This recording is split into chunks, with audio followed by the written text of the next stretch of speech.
Hello, people. We are back at To The Podcast, episode 210. Woo, woo. And we are back in the building. Another episode of us. It's your boy, International Walt. Ho, ho, ho, ho, ho. What's up? This is like anniversary. Like, what's the anniversary?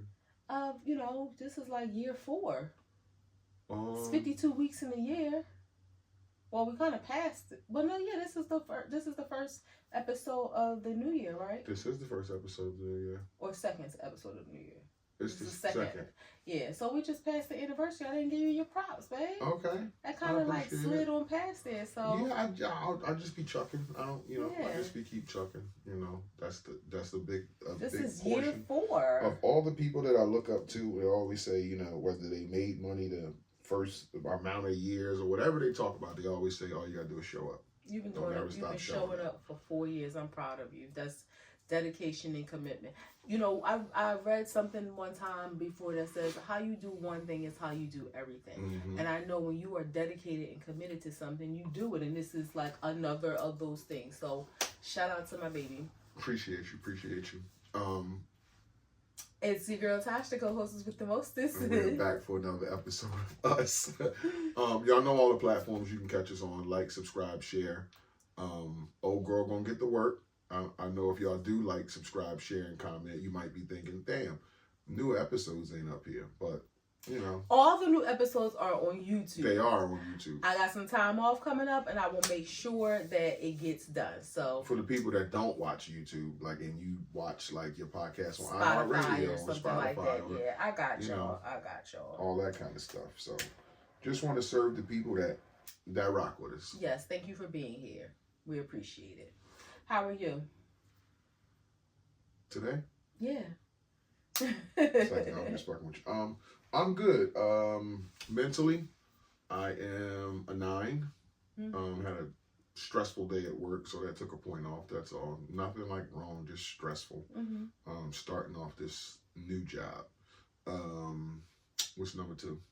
Finances. Finances is an 8. Always an 8. Gotta leave a gap for growth. Work is a 10. Oh, Work okay. is a 10 because I'm enjoying the process. Today was a day I could have lost it, but I was reserved. I was proud of myself. So it's like I'm seeing growth early. I'm proud of you too. And I told myself this job I was going to start some growth, so I'm seeing it early. Start some growth. Yeah, start some growth. We'll try to grow something. So at the end, you've been growed up. Yeah. So, and then last but not least, my body. I didn't make it to the gym today, and I'm gonna share this because this is the way I think because of what I went through. But I was like, I didn't do God's assignment today. I didn't go to the gym, and I was just afraid that He would punish me for that. Does that make sense? It does, but you have to think about it like this, and I alluded to this last week or the week before. Your body is a temple. It's given to you by God. God wants you to take care of it. You not going to the gym because you don't feel good is you taking care of your body.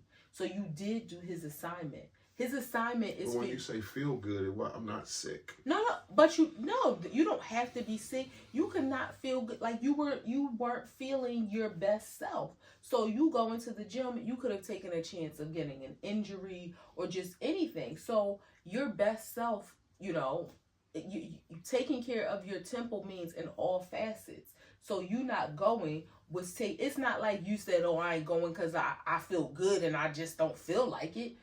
I saw it in your face, and I'm happy that you know how much I have never throughout your entire process, and you can attest to this, I have never discouraged you from going to the gym.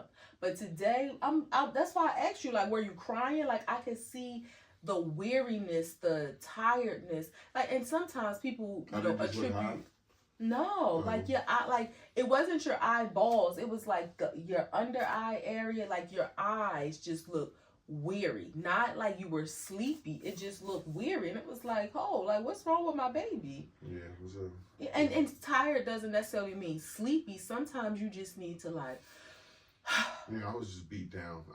I saw it all over your face. Day, just going, and getting done what I needed to get done. But it was just Jesus Christ, like Jesus Christ. See, I didn't say it. Yeah, I'm I just happy you said did. Jesus Christ, and I was calling on You was God. calling on God. We've been talking about not using God's name in vain and being very conscientious of it. I did it. So you checked yourself there, yeah. How about you? How are you? I am good. I would say mentally I'm a 10. I feel great.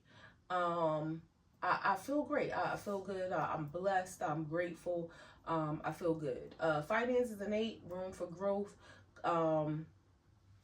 Yeah, I'm just excited about, and I don't even know exactly what, like there isn't any specific thing. I just feel like whatever God's assignment is on my life, I just feel excited about moving into that. And that's why, I mean, I'm saying this about finances being an 8 because I'm just looking forward to being a blessing to others. So that's that. Work is a 9. Work is good, but I forgot to talk to you about something. I don't want to say it on air because you never know who watched, but nothing bad, but just some things, bureaucracy at work. Red tape? Yeah, and it's like, I do my job. I do my job well. I think I do my job exceptionally well. And sometimes you got to like pull people like to the front to be like, what's up? You know, this is evaluation time. What's up? And yeah, so work is a 9 because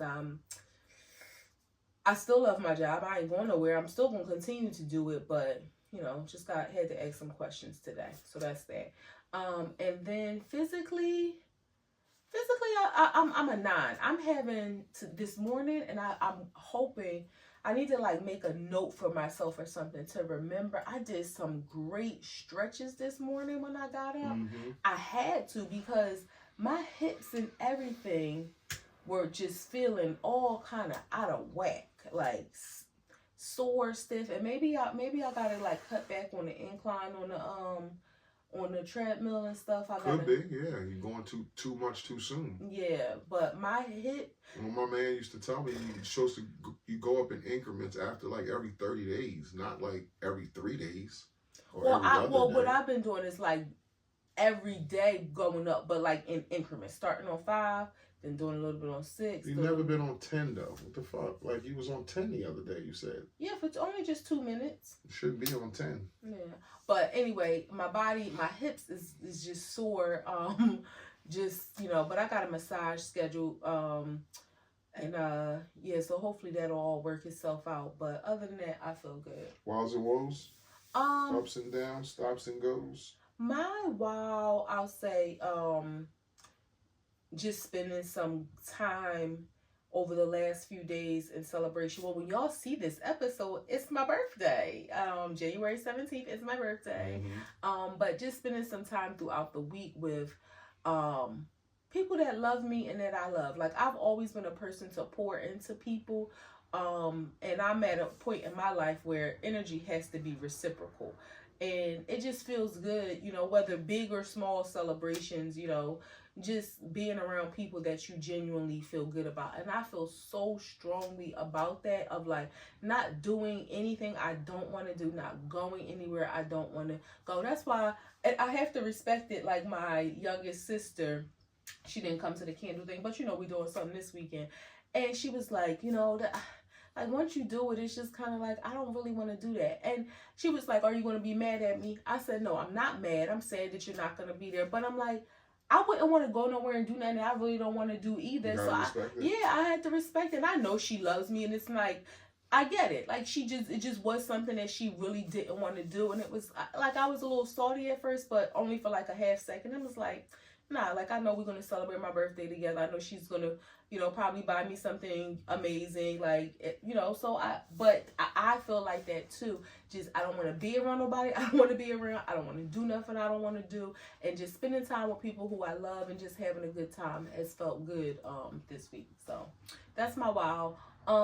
My woe, I would say, and a part of that spending time with people, my nephew is one of my good friends. Her son got baptized, and her mom and her dad joined the church, and just like that whole experience was just good. My woe, I would say these California fires, I have been really sad. Like just seeing some of the stories and seeing the devastation. Like, and I guess it's I would say equivalent to like when we see hurricanes and like towns get wiped away, or I mean not tornadoes is what I meant to say. Tornadoes and towns get like wiped away, but to see this like by fire where you just see blocks and blocks of people, like houses and the houses behind it and the houses that are street just gone, has been like a little like, damn, it's really sad. Just praying for those people. So I mean, it's not my personal woe, but that has been a woe that like I've seen this week. My wow is that my baby is coming up, God willing. We'll have a Thank you, birthday Jesus. this week. So I'm super excited about just, being with her another year, seeing her growth, getting to see her face another day. Going out with her or just getting her a couple of gifts. That just, the whole experience, the whole birthday experience. Like it's another birthday in our house, and we'll celebrate it accordingly. So I'm just super happy about that. That you get to be here for another year, and it was with me. I'm grateful of that too. My woe is the fires, and I'm sure. We're going to talk about that, but the fires. Never in a million years could I imagine something so devastating. Mm-hmm. And we can just roll right into this topic. But yeah, I never imagined something so devastating. Because I've heard of, since I was a little kid, of fires being, in California, having a brush fire here, a brush fire there. Yeah. But never to the magnitude of a whole city burning down. Like, there's no more schools in LA. There's no more grocery stores. There's no more gas stations. Like, so it's certain things, like, it makes me, and there's people looting around there now. Like, and not just looting, like organized looting, like 50 to 100 people, like all in mass in the same kind of clothes and on video running up in half-burned houses, snatching people TVs off the wall. Like, this shit is crazy. It is. But if I can just interject for a moment. Can I finish? Go ahead. So it's just crazy to see something like that unfold, and to see like the pictures of houses being burnt to the ground and nothing being there, like whole neighborhoods just gone. So my heart goes out to those people. My condolences goes out to the family of the 30-something people that died out there. And it just makes me think, like, what's the recovery effort? Like, and I know there was a story that Biden was going to give everybody $770 or some shit like that. I don't really know, like, because it was going to cost like $250 billion, and the number's still going up. But I just don't know, like, if you have a $50 million house that burned down, how that's rectified. And I'm not on that level. I don't play with that type of money. I don't have that. My house ain't worth $50 million. But how does that get rectified? Where it's like, if the insurance company is pushing people and canceling policies and not paying people for fire insurance, they started this a year ago, and they're pulling policies as this shit is going on. How that, like, it makes me just think, how does that part of it get rectified with the insurance, and how do you get your house back? Who owns the land? Is something else going to be built there? Like, are you ever going to be able to come back to where you used to live at? So yeah, that's the shit that it makes me think about. And what's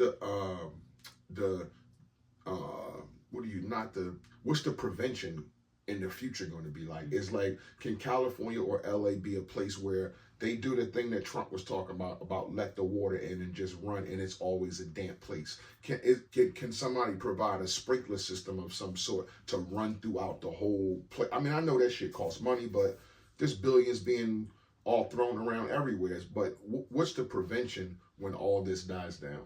Yeah, you think about the billions of dollars that they've sent to Ukraine. Right.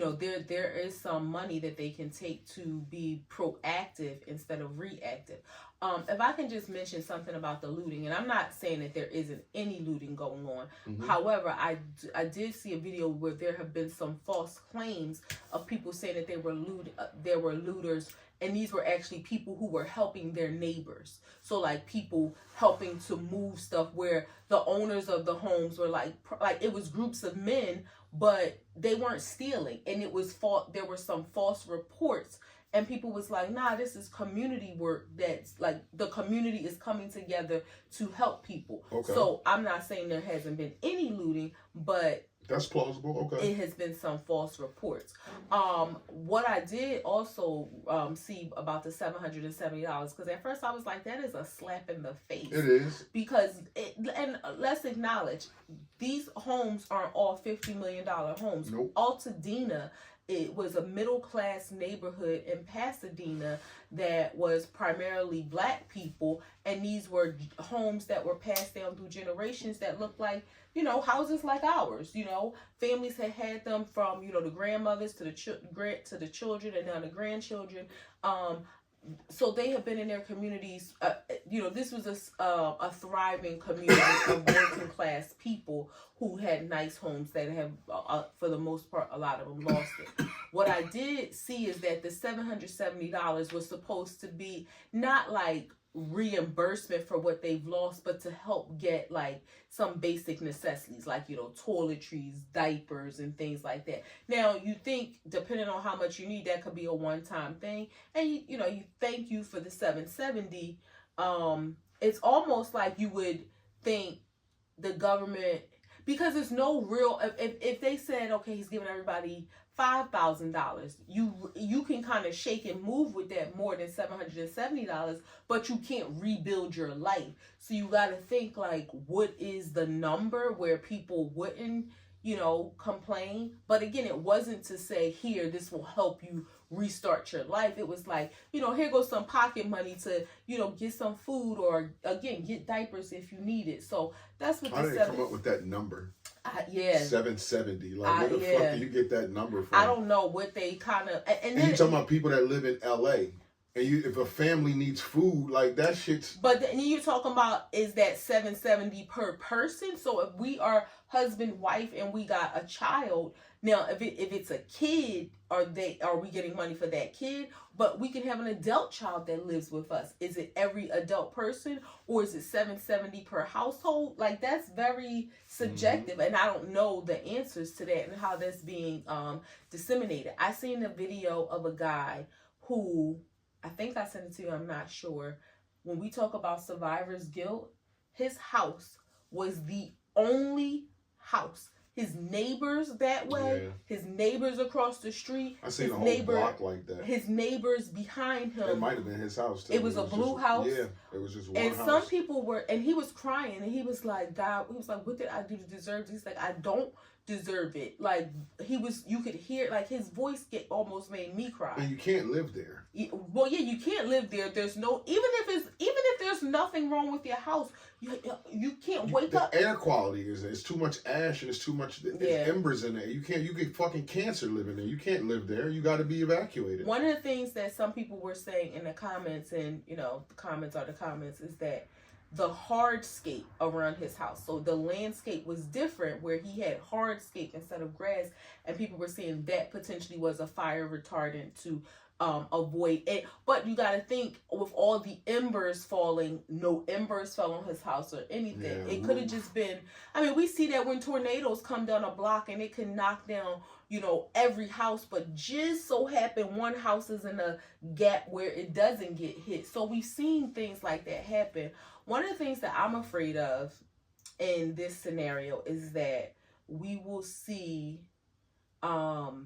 this become like what happened to Katrina. What happened with Katrina?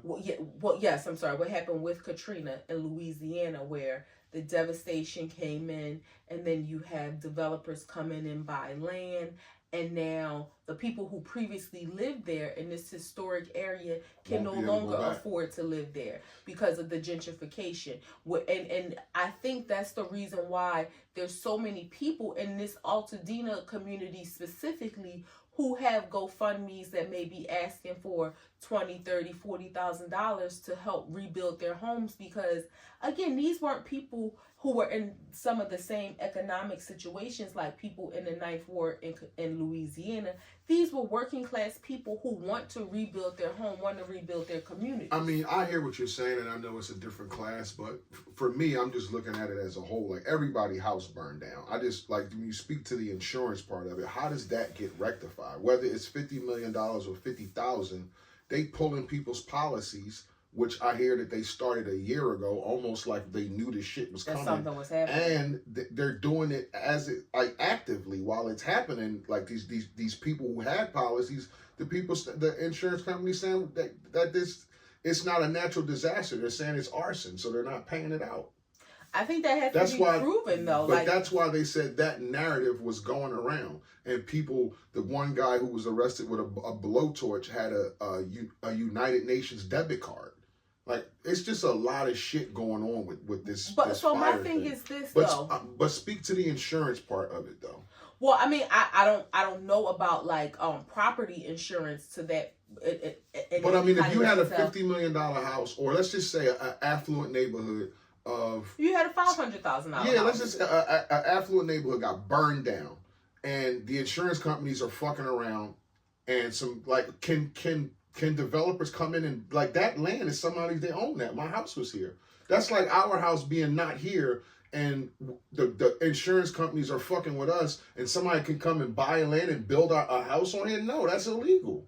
Well, I guess it depends on, especially when it's not a natural disaster. Like, they're saying this is arson.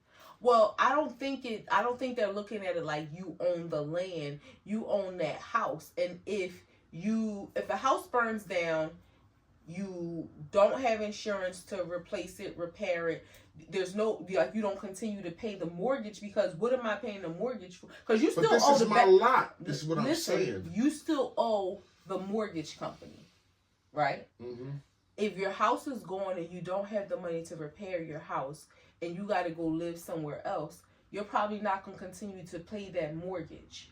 So at some point, it's going to go in foreclosure, and that's what's going to allow people to buy it. Because if an insurance company is not giving you money to start over, and you got to start over in a 2-bedroom apartment, and you got to worry about paying for your expenses there, you're not thinking about continuing to pay for what you don't have anymore. I understand that, but that's what's going to leave the door open. That can't be legal for let's just say 500,000 people.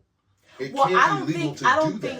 don't think they're just arbitrarily canceling policies for people who, because like the one guy who was the only person whose house survived on that street, he's like, I don't even know if I have fire insurance. I don't even know if I was still, paying it. Life got expensive. Sometimes people got to just, like for us, our homeowner's insurance covers fire insurance. But just imagine if your house is paid off. Then it's not like that in California because of the brush fire. So that might be an additional insurance. So he was saying, he's like, I don't even know if I had it. And the shit is astronomical because it's California. So even 5 years ago, to get a fire insurance on your house, it would be like you said, a decision to make. Do I have a few $1,000s to add to? Or even if I do, at some point, we know what the economic status is in this country now, right? Everything high as hell. Eggs is $6 for a dozen.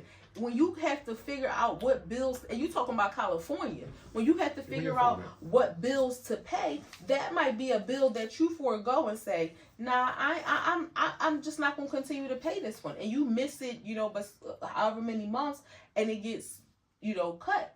Now, my question is about, even if it is arson, let's just take it away from California and say, next door, if somebody burns their house down, homeowners insurance doesn't cover that because it's arson? Yes.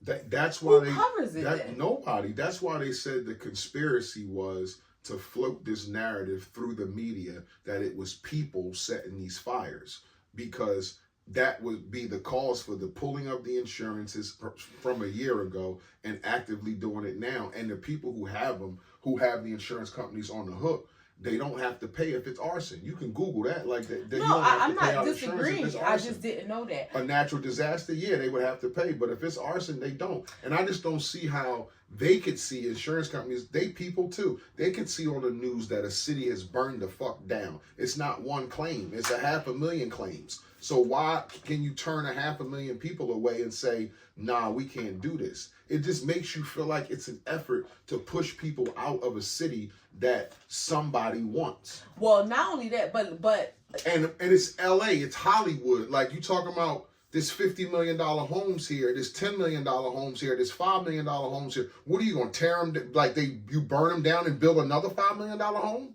You're not going to put a $50,000 house there. It's LA, it's Hollywood. Like the market is of such of big mansions and all that kind of shit. But I mean, the thing is, it's almost like for those neighborhoods. It's almost like it's not going to, if that is the conspiracy theory that we take this land, yes, some people will be able to rebuild, but the majority won't. But it's not even areas I think where developers are looking to take advantage of like the everyday common man that may not be able to afford it. There was a row of homes. You know how you see like that famous I forget what the highway is called. Is it the 404 for Pacific 405? Well, when it goes down and you see the PCH, the houses in Malibu right there on the water, it showed before and after. Gone. That's where Caitlyn Jenner said her house was. It was like a $40 million house, smaller than ours. That's where Beyonce's mom, she said her house was a house smaller than ours that was like $50 million. She said it was like a cottage. Yeah. But just going. So I mean, I think this is where the fire marshals have to go above and beyond to really, do their due diligence, because if not, they just leave it to say it's arson, that's going to be a huge impact on a lot of people. And what's the prevention? Where's the sprinkler systems? Are the fucking hydrants going to have water in them? Like, these are things, and all that uphill shit gotta be rectified, because you're talking about people's lives. Why would we live here if we don't feel safe? If a fire comes, y'all can't save us because we uphill? Then that's the case. Nobody should live uphill. Yeah. There's no security there. Yeah. Like, what if something happens and that's just a known fact over here? Oh, shit's low when you uphill. Then why the fuck do I want to live in the hills then if the hydrant is low? Yeah. And there's a lady that's over there that is responsible for filling these hydrants up and making sure the system's running. She makes $750,000 a year. Wow. There's a family, the Resnick family, that owns 60% of the water in California. They own the Wonderful company, like the Wonderful pistachios and almonds. They own Halo, the like little orange company. I knew you was gonna get this. They own Fiji water. With these people. They own Palm, the little pomegranate juices. I'm not infatuated with them. I have disdain for them that their greed. They are huge proponents of GMOs in the agriculture world, because they got these oranges they created like seedless lemons. They are destroy. I don't want to say they're destroying, but they're destroying agriculture for monetary gain. And again, they own 60% of water. How do you let people own a natural resource like water? So what happens when they need water from the water reserve, they sell it back to California. Ain't that something? Mm-hmm. Ain't that something? That is just like crazy. I think we did that. But condolences to the people that died, the families. Rest in peace to the people that died. Condolences to the families. And I'm just baffled on how this resolves itself. I'm baffled on how this resolves itself. And all the clips you see of Trump saying, let's make this a damp land. There was a firefighter on Joe Rogan like 3 years ago who said this is inevitable. This will happen because of the dryness over there and the lack of water. That song, It Never Rains in Southern California. Yeah, it's like this. And again, the lore of it, come live in a place where it only rains 10 days a year. Like, that's the lore of it. Beautiful weather, all the time. Beautiful weather. I said weather. Beautiful weather all the time. But shouts out to California. We hope You know, I want to see how it resolves itself. Michelle and Trump. Did you hear about this? Mm-mm. Nada. Michelle Obama said she is not going to Trump's inauguration, and she didn't go to Jimmy Carter's funeral because she said she couldn't be in a room with Trump. And some people can say, all right, I respect, because she said I've never been a phony. I can respect not being a phony and standing on not going to events like that because I don't like the person or I ain't gonna be in a room with them. And it was people in there that obviously don't like Trump who, you know, was in his face, like a la her husband. So what's that? What do you think that, first off, speak to her, she taking her stand, but what do you also think that does to the household? Because obviously they're on two different pages, because Barack was clearly chumming it up, like, you know, laughing, teeth smiling, had to be some jokes, having a conversation, like a moment. Her stance is, I don't fuck with this dude. But we husband and wife. We know how that would play in our house. Well, I can't chum it up with somebody you don't fuck with. You can't chum it up with somebody I don't fuck with. That's us. So, but they could have an understanding where it's like, I understand that's your job, or like your former job, so you don't have to be there, but it's like kind of protocol for you to be there because you are a living former president. I don't have to be there, and it might. But you don't have to do what you did. I understand that, but again, she may know that, or sit where you sat. She may know that, you know, it ain't no big thing between us. You go there, you come, you leave, you come home, and like you said, we don't really know what the conversation was. It could have been Trump, you know, just saying what, and you also, you got to think of outside the box and think about the bigger picture, which is why she probably felt like, I don't want to come and be phony, but I know if I come and, like, look at the story, how everybody focused on the fact that that Bush didn't speak to Trump. Mm-hmm. So if she was there, she would have had two choices: either be phony and speak, or not speak, and then that be a headline too. But it's always going to be a headline. It's going to be a headline, the fact that you didn't show. It's going to be a fact that the headline that George Bush didn't speak to him. It's going to be a headline if you do speak to him. But a headline that you didn't show is different than a headline that you showed and didn't speak. I think the funeral is different from the inauguration. The funeral is not about you. And let me finish. You're making it about you because you're saying this is a beef I have with him and I ain't coming. So the funeral, I could see you being there because it's about the dead person. It's not about Trump. It's not his funeral. It's not your funeral. It ain't about y'all beef. Y'all just being there for a dead person. Now, so that I can see a person saying, okay, you could have came with your husband, but you do not have to go to that's his inauguration. Mm-hmm. So that you can take a stand on and say, fuck that, I ain't going on. But I can see how people would say, you was the first lady, your husband went, you could have showed up in support of the president, the dead president, because it's not about you. It's not about Trump. It ain't about y'all beef. It's about Jimmy Carter today. And you can't sit in a room for 2 hours and let's put this man to rest. That would have been okay too. That would have been, look, where she say, when they go low, we go high. That would have been a high.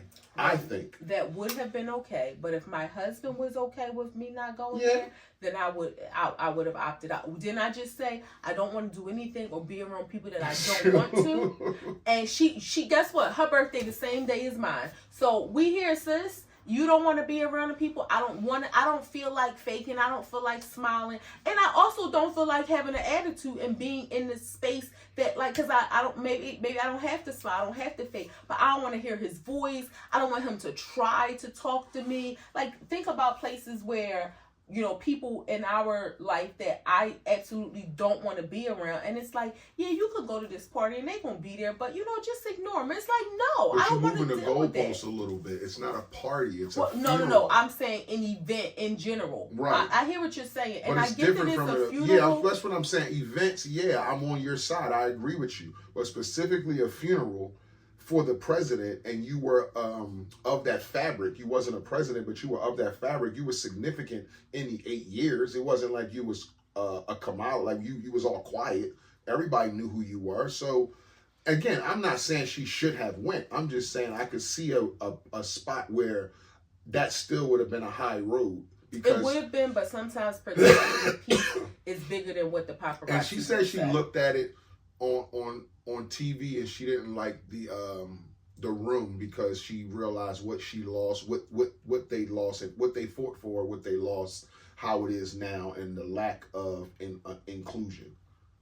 Yeah, I mean, so sometimes you just gotta say, F it, I'm gonna do what feels good in my spirit. And again, if she and her husband, if he said, babe, I'm alright with whatever decision you make, that's the only approval that is needed. Now, if it was gonna cause y'all some friction, then you gotta think like, is this a hill I wanna die on? Can I just go and, stand by my man, look the other way if this person tried to talk to me and let because like you said, they're gonna talk regardless.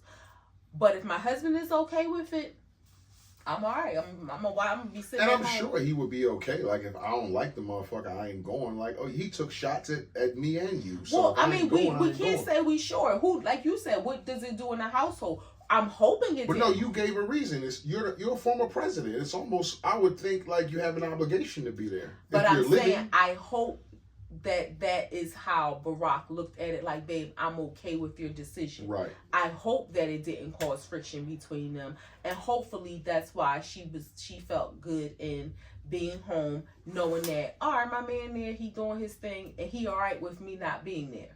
Hopefully it wasn't like, now it's friction between us because you left me hanging and you didn't come with me. I hope that's on his side, he can say that, and on her side, she can say, I don't fuck with him. It's up forever, and you went. Yeah. You could have took a stand too. What was they gonna do to you? Give you a beating if you ain't go? But again, it wasn't about him, like you said. It was about who I am, what I was. Which was Clinton and Hillary there? Mm-hmm. Okay, I didn't remember seeing them. Yeah, it was a room full of presidents and first ladies. Laura Bush was there. Well, wasn't that many presidents? I'm just saying the presidents that's living, babe. Like the ones. Well, you said a room full of. Like, I mean, I'm not saying like Abraham Lincoln and them was there, like George Washington and them was there. Jesus, I'm just saying like the presidents was hanging out there. Yeah. Grover Cleveland wasn't there. No shit like that. 3 grams. I saw a story of a woman said that she was going to take her son's inheritance away from them if they have babies out of wedlock. My first thoughts is keep that fucking money, kiss my ass. Things can happen. Like that shouldn't be a prerequisite on me getting my money. Like it's like you're saying I'm on my own and your grandbaby is out when I could probably use the money to take care of it if I made a mistake. Not just out here wilding. So that's my initial thoughts on it. But, it's your kid, it's your money, whatever. When I saw it, made me think about Shaq with his children, how he required them to get degrees before they would inherit any of his money. And I mean, sometimes I do feel like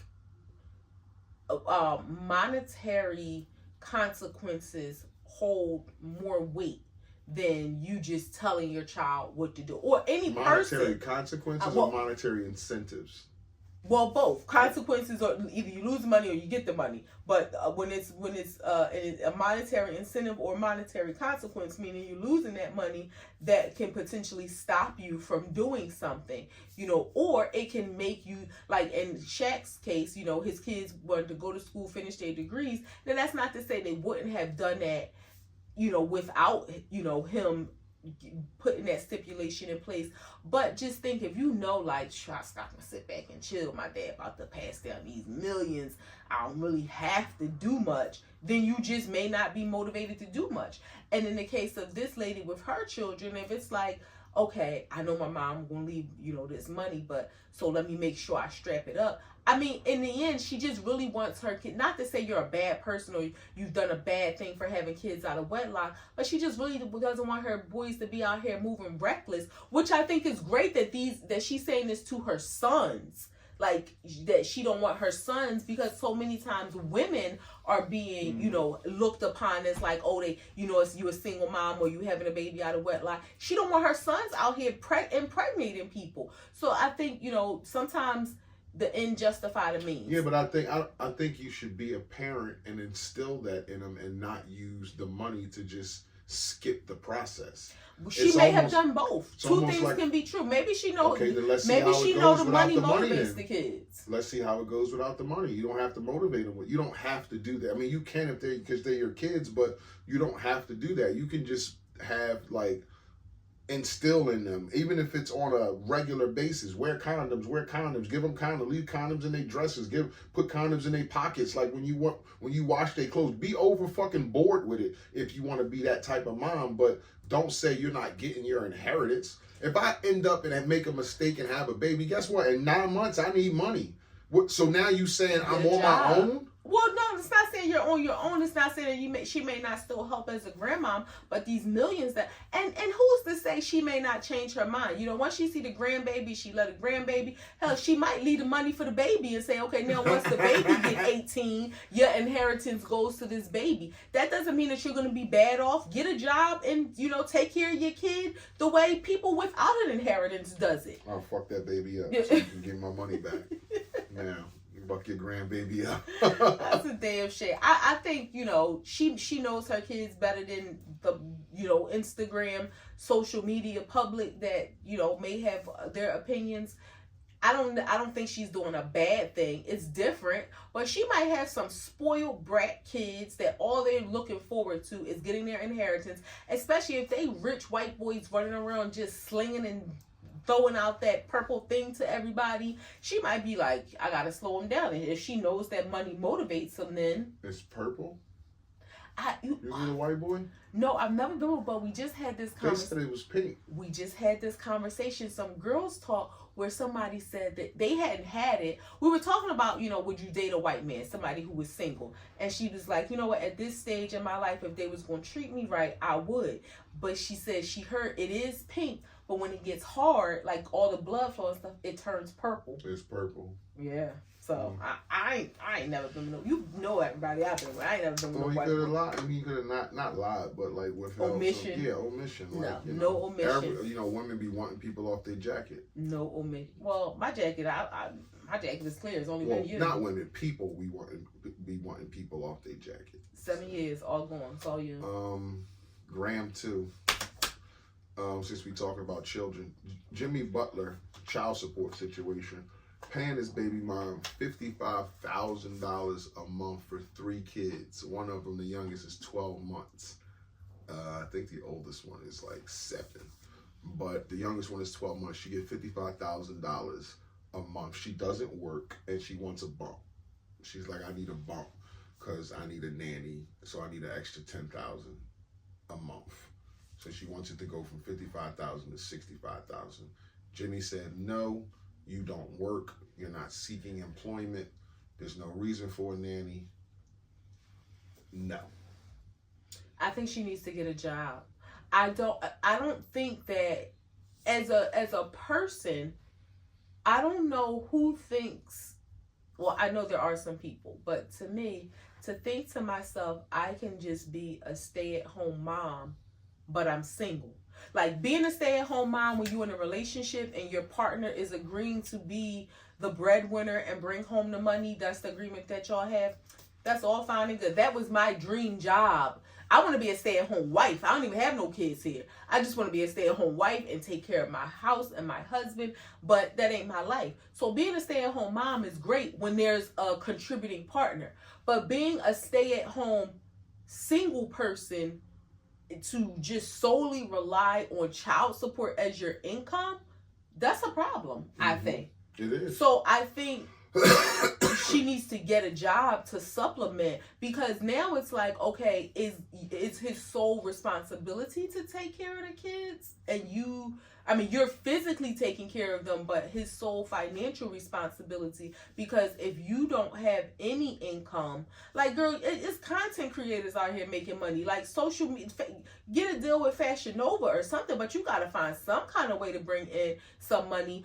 Because just as a person, I would just feel like, okay, because when people say child support, okay, you're financing, it's helping take care of your children. But if this other person has no other income, that means I'm taking care of you too, which I don't think is a bad thing for a child's parent to help take care of the other parent, because if that parent is down and bad and not being provided for, then how are they going to take care of your children emotionally? Because they're going to be stressed, they're going to be not available emotionally, mentally, so it's not going to be a good situation. So you do want them to be good, but they're not still your sole financial responsibility if you're no longer in a relationship. Right. So I just think she needs to get a job, and then he may not even have had the same energy if she was working and asked for an extra 10,000. Then to be like, okay, well, she got a job. Maybe, she just really needs this extra. Well, 10. It would make sense on what you need the 10 for. She said she needed 10 for the nanny, but you don't need why would you need a nanny if you stay home? I don't believe that you don't need a nanny just because you stay home, because think about how stressed our parents, or like, I know people that have children that work. Their children go to daycare. They may still need a nanny when they come home, especially if you're a single mom. That's a lot to take on. Yeah, because you work 8 hours. Yeah, you but let your brain out on other things. You but exhausted being with in the other kids ways. 24 hours a day is a lot too. So her needing a nanny, I don't think is a bad thing, whether you work or are at home. But you can't. I don't think that you should be able to say, I'm a stay-at-home mom, and you have no income. And the two things he asked for, he said, was our share time has changed, which you're saying he gets more time with the kids than she does now. So not only are you single and not working, but you're not with the kids all the time. Also, he wants to know where the money is allocated to.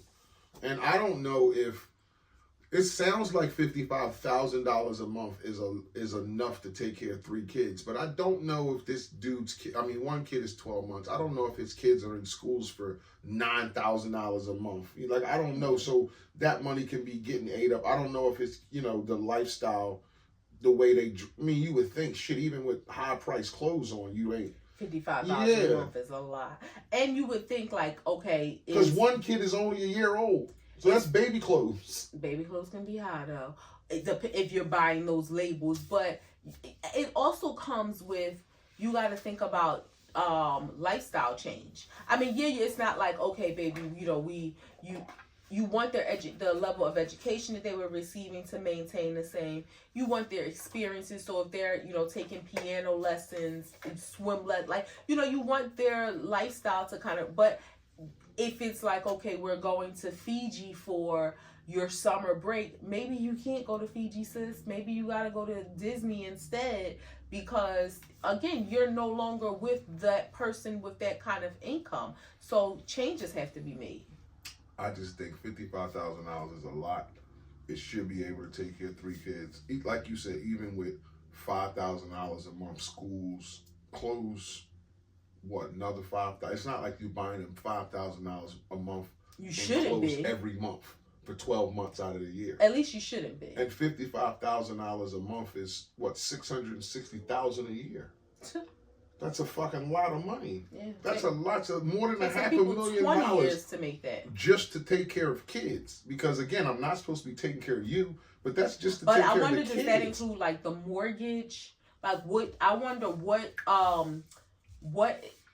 We need to know allocations. Yeah. What's because he's asking for like, where's the money going? So and then again, I don't know if he owns the house because they just broke up. Yeah. So she could be staying in the house that he owns. Yeah. That's a lot of money, but hopefully they work it out. Hopefully this isn't like some bitter stuff, because the baby's only a year old. Y'all haven't been broken up that long.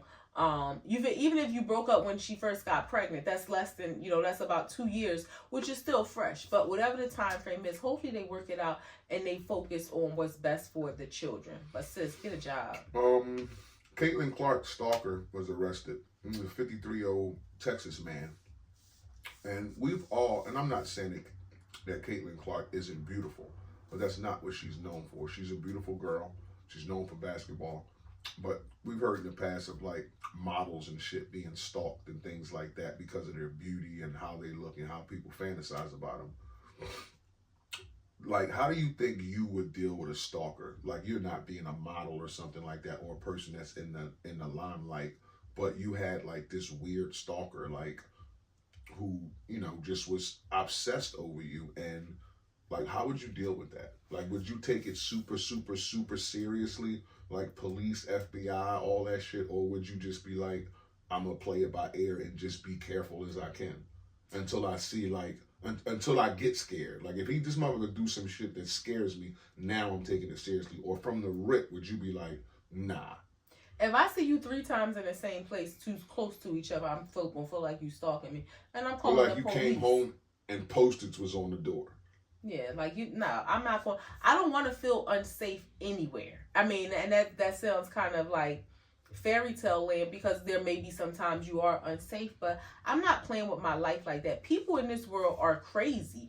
And I'm sorry not to cut you off. This stalking, it wasn't about sexual. That's what I mean. Like, it was just a person that was obsessed with another person. So that's what I mean. No sexual stuff like I want to jerk off or I want to fuck you. It's just like I want to talk to you. I want to be around you. Like I like you. Like I like your smile. Like you're so like that kind of stalking. Like just I'm not playing with my life at all. So yeah, I'm taking it serious. As soon as I feel like I've seen you like in my presence too much, or like, okay, this man, you know, every this certain time of the day, like he ringing the bell, like whatever. I can't even think of, because I'm always like, well, I'm either in the house or working or something, so I can't even think of a scenario. But I'm not playing with my life. Me neither. I halfway had a stalker? stalk. I told you about this before, the cab driver. So no, this was I'm very vague. I don't remember. This was back in the day. When I stayed on 26th Street, Geneva House, and I used to work. Used to work, and I would take a cab to work sometimes. What? I used to work, and I used to work. Well, because I was about to say where That's what you do at work. I was about to say where I used to work. You don't have to say where. I know it was irrelevant. That's why I just kind of paused and stopped myself. Like I used to work. Yeah, going to work, I would take a cab sometimes. My schedule, it was. I used to work during the day, and then one night a week I used to work overnight. So long story short, I used to take a cab, and I would probably take a yellow cab. Yeah, this is before Uber. This is 99. I just wanted to make sure it wasn't a hack or some shit. No, this was a cab. Yes, I used to call the cab number. Yellow taxi. Yeah, and all threes. The same. I don't remember which one. It might have been that one.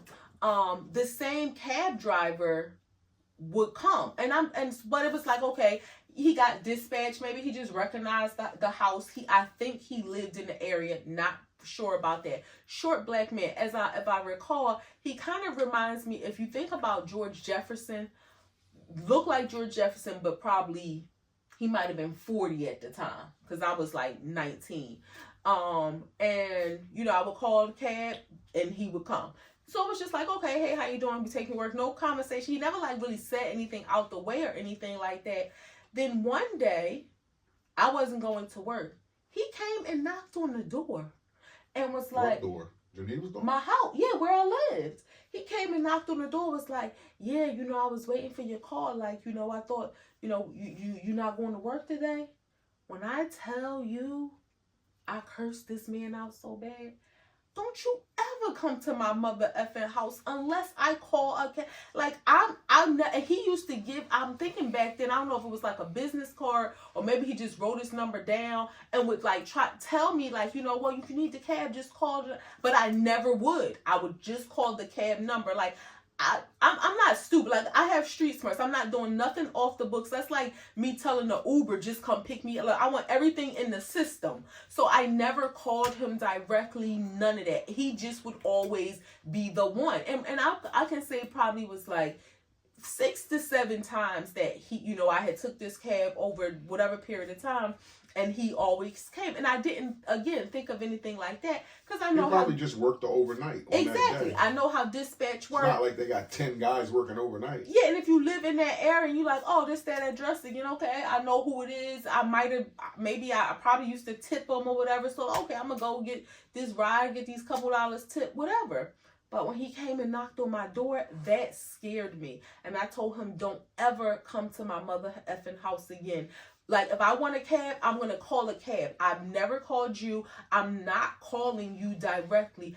And so that scared the hell out of me. Yeah. So I'm not playing with my life like that. I'm not giving nobody no chances to like do nothing. Like I told you before, I have a strong fear that has developed in my older years of being kidnapped. Like Yeah. I'm not letting nobody take me. I think I would do the same thing. I would take it very seriously, like prosecution to the fullest degree. Yeah. Like I wouldn't take that shit. I've come too far as as therapy and prayer to have the the life of peace that I have, to now have to be all tense and looking over my shoulder. Me personally, I don't do well with that type of attention, like all that type of attention, like following me and looking at me and all that shit. You don't even like when I stare at you. Yeah, I don't do well with that shit at all. So I know I would be like, what the fuck? I might approach you myself, like, what the fuck do you want? Like, why are you here? Like, no, I don't want you. I don't want to fucking see you again. I'm gonna do something to you. But yeah, I would take that shit super serious. That's a wrap.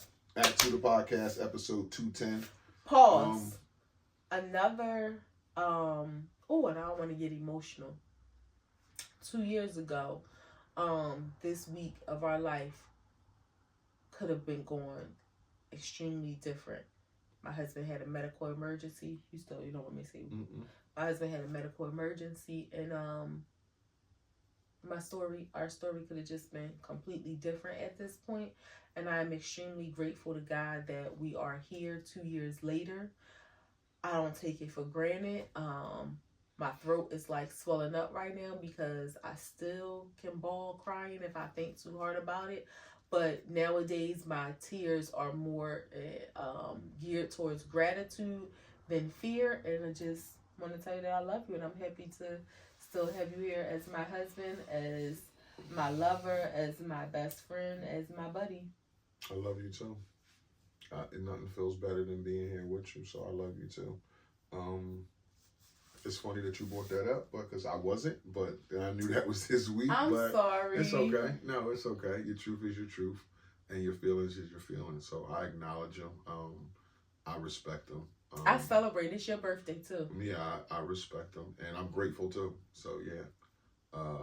But A2TP podcast 210 coming to a close. Instagram, YouTube, TikTok, Facebook, Apple Podcasts, Spotify, iHeartRadio, Amazon Music, Podcast Index, Podchaser, Google Podcasts, and Player FM. Catch us on those platforms. Like, comment, subscribe, share, all that good stuff. If you fuck with us, you fuck with us. If you don't, you should.